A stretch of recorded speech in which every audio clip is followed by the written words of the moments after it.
తక్కువ సమయంలో ఎక్కువ ఇన్ఫర్మేషన్ తెలుసుకోవడమే స్మార్ట్ పీపుల్ చేసే పని.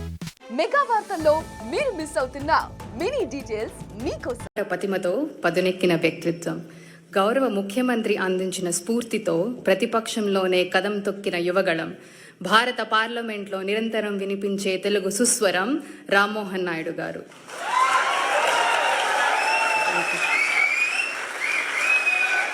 యువకత్వం, నవీనత్వం, మేధోపరత్వం కలగలిసిన జలపాతపు హోరు రామ్మోహన్ నాయుడు అనే పేరు.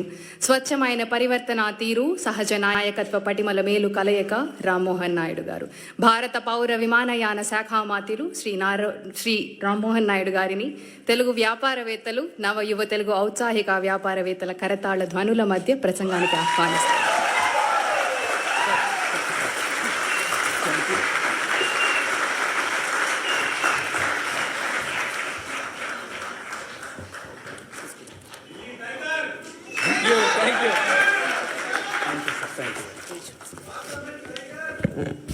అందరికీ నమస్కారం. యూరోపియన్ తెలుగు డయాస్పోరా ప్రోగ్రాంకి ప్రతి ఒక్కరికి కూడా స్వాగతం. వేదికను అలంకరించిన మన అందరి అభిమాన నాయకుడు, నవ్యాంధ్రప్రదేశ్ నిర్మాత, తెలుగు వారందరికీ కూడా ప్రపంచంలో ఎక్కడ ఉన్న కేర్ ఆఫ్ అడ్రస్. రియల్ లైఫ్లో మనం అందరం సూపర్ స్టార్స్ చూసాం, కానీ రియల్ లైఫ్లో మనకు అందరికీ కూడా సూపర్ స్టార్ అయినటువంటి మనకి ఆర్కిటెక్ట్, మనకి విజనరీ, అలాగే మనకి బిల్డర్, మన ముఖ్యమంత్రి వర్యులు నారా చంద్రబాబు నాయుడు గారికి, అలాగే యువగల రథసారథి, నేటి యువతరానికి స్ఫూర్తినిస్తూ ఆయన గురించి ఎన్నో మాటలు మనం అందరం విన్నాం, రేపు భవిష్యత్తులో కూడా వింటాం. అన్నిటికంటే ఆయన తాలూకా వ్యక్తిత్వం ఒక్క మాటలో చెప్పాలనంటే, ఆయన మంగళగిరిలో ఓడిపోయిన తర్వాత ఎంతోమంది ఎన్నో సలహాలు ఇచ్చారు. మీరు ఎక్కడైనా కొంచెం సామాన్యమైన తెలుగుదేశం పార్టీకి అనుకూలంగా ఉండే కాన్స్టిట్యున్సీ తీసుకోండి, ఒకే ఒక్క మాట చెప్పాడు, ఎక్కడ ఓడిపోయాను అక్కడే గెలిచి చూపిస్తాను, ఎన్నిసార్లు అయినా సరే ఇక్కడే పోటీ చేస్తాను. అలాంటిది ఈరోజు పోటీ చేసి రాష్ట్రంలోనే అత్యధికమైనటువంటి మెజారిటీతో ఈరోజు గెలుపు సాధించినటువంటి మన యువ నాయకుడు నారా లోకేష్ గారు, అలాగే మంత్రివర్యులు, మరొక డైనమిక్ మినిస్టర్, మన అందరికీ కూడా ఎంతో స్ఫూర్తినిచ్చే విధంగా ఇండస్ట్రీస్ని, ఇన్వెస్ట్మెంట్స్ని ఈరోజు ముందుకు నడిపిస్తున్నటువంటి టీజీ భరత్ గారు, ఈ కార్యక్రమంలో పార్టిసిపేట్ చేస్తున్నటువంటి ఎన్ఆర్ఐ తెలుగు కమ్యూనిటీ ప్రతి ఒక్కరికి, కేవలం స్విట్జర్లాండ్ జ్యూరికే కాకుండా యూరోప్ నలుమూలల నుంచి కూడా మన అభిమాన నాయకుడు ఇక్కడికి వస్తున్నారనంటే మనం స్వాగతం పలకాలి, ఆయనకి కలవాలని నలుమూలల నుంచి వచ్చేసినటువంటి ప్రతి ఒక్కరికి మరొక్కసారి మనస్ఫూర్తిగా నా హృదయపూర్వకమైనటువంటి నమస్కారాలు తెలియజేసుకుంటున్నాను. మీకు చంద్రబాబు నాయుడు గారిని చూసిన తర్వాత మీ అందరికీ ఎంత ఆనందంగా ఉందో, నాకు ప్రత్యేకంగా మిమ్మల్ని అందరినీ చూసిన తర్వాత మరింత ఆనందం కలుగుతుంది. తెలుగు వారు ఇంతమంది ఇక్కడ అందరూ కూడా ఉన్నారా? అంత సామాన్యమైనటువంటి విషయం కాదు. మన సొంత రాష్ట్రాన్ని వదిలేసి మనకి ఎన్నో కష్టాలను ఎదుర్కొని, కుటుంబాన్ని దూరం పెట్టుకొని అక్కడికి వెళ్ళిన తర్వాత భాష తెలియకపోయినా, వాతావరణం పడకపోయినా, మరి ఎన్నో కష్టాలు అనుభవించి ఈరోజు మీకంటూ ఒక ప్రత్యేకమైనటువంటి స్థానం, ఒక గౌరవం, ఒక భవిష్యత్తు సంపాదించుకున్నారనంటే నిజంగా మీ అందరి ఆ యొక్క కెపాసిటీకి, కేపబిలిటీ, కమిట్మెంట్ కూడా మరొకసారి ఈ వేదిక ద్వారా మన తెలుగు కమ్యూనిటీ అందరూ కూడా ఇది సాధించుకొని ఇక్కడ ఉంటున్నటువంటి ప్రతి ఒక్కరికి నా తాలూకా అభినందనలు మిమ్మల్ని అందరినీ కూడా చూసి తెలియజేసుకుంటున్నాను. మరి ఈరోజు తెలుగు వారి గురించి చెప్పాలనంటే మన ఎవరికంటే తక్కువ కాదు. ఆవకాయ అయినా, ఐటీ అయినా, గోదావరి అయినా, గ్లోబలైజేషన్ అయినా, అలాగే గోంగూర అయినా, ఆంటర్ప్రినర్ అయినా తెలుగువారు సాధించలేనిది ఏది కూడా లేదు. అదే చంద్రబాబు నాయుడు గారు కూడా ఎప్పుడు కూడా మాట్లాడుతూ ఉంటారు. అది నిరూపించారు కూడా. ప్రపంచంలో ఎక్కడికి వెళ్ళినా సరే తెలుగువారు, భారతీయులు ఎలాగో కనబడతారో ఆ భారతీయుల్లో ఖచ్చితంగా తెలుగువారు ఉంటారు. ఎందుకనంటే వాళ్ళందరికీ కూడా కలుపుకొని వెళ్ళేటటువంటి తత్వం ఉంది, కష్టపడే తత్వం ఉంది, లాయల్టీ ఒకటి ఉంటుంది, అలాగే ఇన్నోవేటివ్నెస్, ఆంటర్ప్రినోరియల్ స్కిల్స్ అన్నీ కూడా ఉంటాయి. కాబట్టి ఎక్కడ ఏ ఛాలెంజ్ వచ్చినా సరే ఆ ఛాలెంజ్ని వెతుక్కుంటూ అది ఒక అవకాశంగా మార్చుకొని ముందుకు వచ్చేటటువంటిది మన తెలుగు కమ్యూనిటీ. అటువంటి కమ్యూనిటీ ఈరోజు ఒక విషయం చెప్పాలనంటే, ఎన్డీఏ ప్రభుత్వం మనం ఆంధ్రప్రదేశ్ రాష్ట్రంలో చూసాం, 5 సంవత్సరాలు కూడా ఎన్నో కష్టాలు మనం అనుభవిస్తే ఒక రకంగా తెలుగు వారందరూ కూడా రెస్పాన్సిబిలిటీ తీసుకున్నారు. మనం కానీ ఈరోజు రియాక్ట్ అవ్వకపోతే రేపు నష్టపోయేది ఏదో ఒక తెలుగుదేశం పార్టీనో లేకపోతే ఒక రాజకీయ నాయకులో, కొంతమంది వ్యక్తులో కాదు, యావత్ తెలుగు జాతి అందరం కూడా నష్టపోతామని ఆ రెస్పాన్సిబిలిటీ అందరూ కూడా తీసుకొని ఈరోజు ఒక పెద్ద మెజారిటీతో ఎప్పుడు ఊహించలేనటువంటి మెజారిటీతో సుమారు 93% స్ట్రైక్ రేట్తో ఒక రాష్ట్ర ప్రభుత్వం వచ్చిందనంటే అది ఫస్ట్ ఆఫ్ ఇట్స్ కైండ్ మన ఆంధ్రప్రదేశ్ రాష్ట్రంలో వచ్చింది. దానికి కారణం మీరందరూ కూడా ఆంధ్రప్రదేశ్ రాష్ట్రంలో ఉండి ఆ రోజు ఓటు వేసినటువంటి వాళ్ళు ఎంత రెస్పాన్సిబిలిటీ ఫీల్ అయ్యి ఆ రోజు కార్యక్రమంలో పాల్గొన్నారో ఎన్ఆర్ఐస్గా ఉన్నటువంటి వ్యక్తులు కూడా చూసాం. ఎన్నో మల్టిపుల్ ప్లాట్ఫామ్స్లో వాళ్ళు ప్రత్యేకంగా రాష్ట్రం వచ్చినప్పుడు కానీ సోషల్ మీడియా ద్వారా కానీ ఫోన్ల ద్వారా కానీ లేకపోతే వాళ్ళ కంట్రీలో ఉన్నప్పుడు వాళ్ళు అనేక కార్యక్రమాలు చేసి కానీ వాళ్ళందరూ కూడా రెస్పాన్సిబిలిటీ ఫీల్ అయ్యి మీరందరూ కూడా అందులో పార్టిసిపేటివ్గా ఆ ఎలక్షన్స్లో పాల్గొన్నారు కాబట్టే హిస్టారిక్ మెజారిటీ మన రాష్ట్రంలో చూసాం.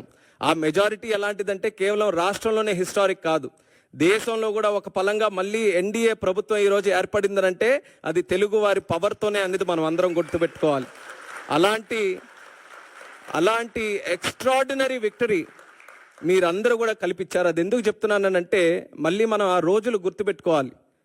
ఏం జరుగుతుందా అని భయపడుతున్నటువంటి రోజుల్లో ఒక కన్ఫ్యూజ్డ్ స్టేట్లో అందరం కూడా ఉన్నప్పుడు, ఏమీ తెలియనటువంటిది అసలు భవిష్యత్తు ఎలాగుంటుందో ఒక కన్ఫ్యూజన్ ఉన్నప్పుడు కూడా అందరూ కూడా కలిసి కట్టుగా మీరందరూ కూడా కలిసి ఒక పని చేస్తే దాని రిజల్ట్ ఎలాగుందో మీరందరూ కూడా చూశారు కదా జూన్ 4వ తేదీన. అది మన అందరికీ కూడా స్ఫూర్తి. రేపు కూడా మనం ఏదైనా ఒక లక్ష్యం మనం సాధించాలనంటే మనం చేయాల్సిందంతా అందరం కూడా ఐకమత్యంగా కలిసికట్టుగా లక్ష్యం వైపు చేస్తే అది ఎంత పెద్ద కష్టమైనటువంటి పని అయినా సరే అది ఖచ్చితంగా సాధించగలమనేది మొన్న జరిగినటువంటి ఎలక్షన్స్ ఆ రిజల్టే మనందరికీ కూడా ఒక ఇన్స్పిరేషన్ అనేది కూడా ఈ సందర్భంగా తెలియజేస్తున్నాను. ఆ ఎలక్షన్స్లో ఏ రకంగా మీరు అందరూ కూడా పార్టిసిపేట్ చేసి ఈరోజు ఇంత చక్కగా ఒక ప్రభుత్వాన్ని ఏర్పాటు చేయడానికి మీరు అందరూ కూడా కృషి చేశారో, this is the time that we give back to you, to give back to the whole Telugu community. ఆ ఉద్దేశంతోనే ఈరోజు దావోస్ వచ్చి సాధారణంగా ఏం చేయాలి, దావోస్ వచ్చిన తర్వాత ప్రపంచం నుంచి ఎవరెవరు వస్తున్నారో వాళ్ళందరికీ కూడా కలవాలి. కానీ చంద్రబాబు నాయుడు గారి ఉద్దేశం ఎక్కడికి వెళ్ళినా ముందు మన తెలుగు వాళ్ళతోనే శ్రీకారం చుట్టాలి, తెలుగు వాళ్ళతోనే కలవాలి. మనం ఈరోజు ఆంధ్రప్రదేశ్ రాష్ట్రాన్ని బ్రహ్మాండంగా వరల్డ్లోనే ఒక నెంబర్ 1గా తయారు చేయాలనంటే ప్రపంచంలో ఉన్న వ్యక్తులందరినీ కూడా తీసుకొని రావడమే కాదు, తెలుగు వాళ్ళలో కూడా ఆణిముత్యాలు ఎవరైతే ఉన్నారో వాళ్ళను కూడా మళ్ళీ ఇంక్లూడ్ చేసుకొని వాళ్ళను కూడా మళ్ళీ తీసుకొని రావాలని ఈరోజు బ్రహ్మాండంగా ఈ కార్యక్రమం కూడా పెట్టడం జరిగింది. Very inspirational programme. ఇది ఖచ్చితంగా ఒక మంచి రిజల్ట్స్ భవిష్యత్తులో ఈల్డ్ చేస్తుంది అన్నటువంటి నమ్మకం ఉంది. మా నమ్మకం అంతా ఒక్కటే, the one and only man Chandrababu Naidu గారు. ఆ వ్యక్తి రాజకీయాలు ఎప్పుడు మొదలుపెట్టారో తెలుసా? 1978లో. 78లో ఆ లిస్టు తీసుకోండి. దేశంలో ఎంతమంది ఎమ్మెల్యేలుగా మొదలయ్యారు, ఎంతమంది ఎంపీలుగా మొదలయ్యారు, ఆ లిస్టు తీసుకుంటే వేలాది మంది ఉంటే అందులో బహుశా 1-2 ఉంటారేమో. అందులో ఒకరు ఈరోజు చంద్రబాబు నాయుడు గారు. అయితే వాళ్ళందరికీ కూడా వయసు అయిపోయింది, కానీ ఈయనకి మాత్రం వయసు అవ్వలేదు. నలుగురు యంగ్స్టర్స్ ఉన్నాయి ఈరోజు వేదిక మీద. అగ్రీ చేస్తారా లేదా? నలుగురు యంగ్స్టర్స్, అందరిలో కూడా విజన్లో యంగెస్ట్ ఎవరైనా ఉన్నారంటే చంద్రబాబు నాయుడు గారు. నేను ఎప్పుడు కూడా చెప్తుంటాను, మేము వయసులో యంగ్ కానీ ఆలోచనలో మాత్రం మాకంటే యంగ్. ఆయన స్పీడ్ పట్టుకోవాలంటే మాకు ఇప్పటికీ కూడా చేత కావట్లేదు. ఆయన గైడెన్స్, ఆయన తాలూకా మెంటర్షిప్ వల్ల ఈరోజు మేము కూడా చిన్న స్థాయి నుంచి ఈరోజు ఈ స్థాయి వరకు నేను కూడా ఒక యంగ్స్టర్గా నేను చెప్తున్నాను. నాన్నగారు చనిపోయిన తర్వాత ఒక కుటుంబ పెద్దల ఆయన దగ్గర చేర్చుకొని ఈరోజు 3వసారి కూడా ఎంపీ గెలవడానికి ఒక మంచి మెంటర్షిప్తో మాలాంటి నాయకుల్ని మళ్ళీ పార్టీలో తయారు చేస్తూ ఈరోజు రాష్ట్రానికి అందిస్తున్నారంటే అది ఆయన తాలూకా దూరదృష్టికి, ఆయనకి ఈ జాతి మీద ఉన్నటువంటి కమిట్మెంట్కి అది ఒక చిత్తశుద్ధి అనేది కూడా ఈ సందర్భంగా తెలియజేస్తున్నాను. టుడే ఆయనతో పాటు స్విట్జర్లాండ్ లాంటి దేశంలో ఆయనతో పాటు ఒక వేదిక పంచుకొని ఆయన ద్వారా పెరిగినటువంటి ఒక నాయకుడిగా భారతదేశంలోనే అతి చిన్న వయసులో ఉన్నటువంటి ఒక క్యాబినెట్ మినిస్టర్గా ఆయన పక్కన కూర్చున్నానంటే అది ఆయనకున్నటువంటి విజన్ అనేది కూడా ఈ సందర్భంగా తెలియజేస్తున్నాను.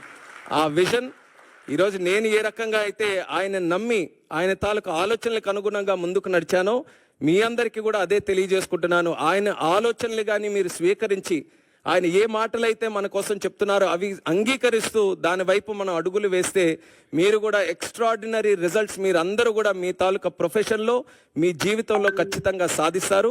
మనకందరికీ కూడా ఇటువంటి నాయకుడు ఉండడం మనం చేసుకున్నటువంటి అదృష్టం. అది ప్రతి ఒక్కరూ కూడా సద్వినియోగం చేసుకోవాలి. అది రానున్న రోజుల్లో మనం అందరం కూడా ఈరోజు ప్రపంచంలో తెలుగు వాళ్ళు ఎంతోమంది ఎన్నో పెద్ద పెద్ద కంపెనీలకి ఉన్నతమైనటువంటి స్థాయిలో ప్రాతినిధ్యం వహిస్తున్నారు. అంటే దేశంలో ప్రపంచంలో ఏ కంపెనీలు చూసినా సరే తెలుగు వాళ్ళందరూ కూడా మంచి పొజిషన్స్లో ఉన్నారు. అంత కెపాసిటీ మన తెలుగు వాళ్ళకు ఉన్నప్పుడు మన తెలుగు ల్యాండ్ ఎందుకు ప్రపంచంలో నెంబర్ 1 ఉండకూడదు? అది ఆయన తాలూకు ఆలోచన. అందుకనే అమరావతి లాంటి క్యాపిటల్ నిర్మిస్తే కేవలం ఆంధ్రప్రదేశ్ రాష్ట్రానికే కాదు, భారతదేశానికే కాదు, ప్రపంచం అందరూ కూడా గర్వంగా చెప్పుకునే రాజధాని మన ఆంధ్రప్రదేశ్ రాష్ట్రంలో ఉండాలని ఆయన శ్రీకారం చుట్టారు. మనకేంటంటే 5 సంవత్సరాలు కరెంటు కట్ చేసినట్టుగా అంధకార ప్రదేశ్ అయిపోయింది ఆంధ్రప్రదేశ్ అంతా. మళ్ళీ ఈరోజు 1000 కిలోవాట్లు ఉన్నటువంటి ఒక బలాన్ని, ఒక ఎలక్ట్రికల్, ఒక పవర్ స్టేషన్ని మళ్ళీ ఈరోజు అందించినట్టుగా చంద్రబాబు నాయుడు గారి తాలూకు పనితీరుతో ముందుకు నడుస్తున్నాం. మీ అందరికీ కూడా ఆహ్వానిస్తున్నాం. మళ్ళీ కనెక్ట్ అవ్వండి. ఏ రకంగా ఎలక్షన్స్లో రెస్పాన్సిబిలిటీ తీసుకున్నారో స్వర్ణాంధ్రప్రదేశ్ నిర్మాణంలో కూడా చంద్రబాబు నాయుడు గారి తాలూకా నాయకత్వంలో అందరూ కూడా కలిసికట్టుగా పనిచేద్దాం. మీతో పాటు ఒక తెలుగు వ్యక్తిగా అందరం కూడా కలిసి తిరిగి మన జాతికి, మన ప్రాంతానికి, మన రాష్ట్రానికి మంచి చేసే విధంగా అందరం కూడా కాంట్రిబ్యూట్ చేద్దామని తెలియజేసుకుంటూ, సివిల్ ఏవియేషన్ మినిస్టర్గా ఉన్నాను కాబట్టి ఆ 2 విషయాలు చెప్పకపోతే మీరు కూడా మళ్ళీ నన్ను పట్టుకుంటారు. మీరందరూ కూడా దేశం అంతా తిరుగుతున్నారు, ప్రపంచం అంతా తిరుగుతున్నారు, మళ్ళీ మీకు కనెక్ట్ చేసే బాధ్యత నాదే. కాబట్టి ఈరోజు చాలామంది రిప్రజెంటేషన్స్ కూడా డెన్మార్క్ నుంచి, బెల్జియం నుంచి, బ్రసెల్స్ అవన్నీ కూడా చాలామంది రిప్రజెంటేషన్స్ ఉన్నాయి. డైరెక్ట్ ఫ్లైట్స్ కావాలని నేను తప్పకుండా దాని మీద ప్రత్యేకమైనటువంటి దృష్టి పెట్టి ముందుగా చంద్రబాబు నాయుడు గారి తాలూకా డైరెక్షన్లో మనకుండేటటువంటి ఎయిర్పోర్ట్స్, ఒక 7 బ్రహ్మాండమైన ఎయిర్పోర్ట్స్ మన రాష్ట్రంలో ఉంటే డొమెస్టిక్ కనెక్టివిటీ ఇంప్రూవ్ చేయడానికి లాస్ట్ 6-7 మంత్స్ కూడా కృషి చేసాం. బాగా పెరిగింది. ఒక ఎగ్జాంపుల్ నేను ఇవ్వాలంటే సార్ కూడా అదే చెప్పాం. డిసెంబర్ 2023లో విజయవాడ ఎయిర్పోర్ట్ నుంచి సుమారు 98,000 ప్యాసింజర్స్ ఫ్లై అయితే మళ్ళీ 1 ఇయర్ తర్వాత డిసెంబర్ 2024 ఆయన చీఫ్ మినిస్టర్ అయిన తర్వాత సుమారు 1,45,000 మంది పెరిగారు. అంటే 45% వరకు కూడా ఇంక్రీజ్ అయింది. అలా ఎయిర్ ట్రావెల్ కూడా ఈరోజు రాష్ట్రంలో పెరుగుతూ వస్తుంది. ఎయిర్పోర్ట్స్ కూడా పెంచడానికి ఆయనకు మంచి ఆలోచనలు ఉన్నాయి. దాని పరంగా కూడా చేస్తాం. దానితో పాటు ఇంటర్నేషనల్ కనెక్టివిటీ మనకుండే సిటీస్ నుంచి కూడా ఇంప్రూవ్ చేయాలనేది సార్ కూడా మాకు గైడెన్స్ ఇచ్చి ముందుకు నడిపిస్తున్నారు. అది ఖచ్చితంగా నాకుండే పొజిషన్ని సద్వినియోగం చేసుకొని మన రాష్ట్రంలో ఇంటర్నేషనల్ కనెక్టివిటీ కూడా ఇంప్రూవ్ చేయడానికి నా వంతుగా ఫుల్ కమిట్మెంట్తో నేను పనిచేస్తాను. మీరు కూడా స్పెసిఫిక్గా చెప్పిన విషయాల్లో కూడా ప్రత్యేక ఫోకస్ పెడతానని కూడా ఈ సందర్భంగా తెలియజేసుకుంటూ ఈరోజు ఈ కార్యక్రమంలో పార్టిసిపేట్ చేసే అవకాశం రావడం నిజంగా నేను ఎంతో సంతోషంగా భావిస్తున్నాను. అలాగే ఇక్కడికి విచ్చేసినటువంటి ప్రతి ఒక్కరికి కూడా మరొకసారి నా హృదయపూర్వకమైనటువంటి ధన్యవాదాలు తెలియజేసుకుంటూ మీ అందరి దగ్గర సెలవు తీసుకుంటున్నాను. జై హింద్, జై జన్మ.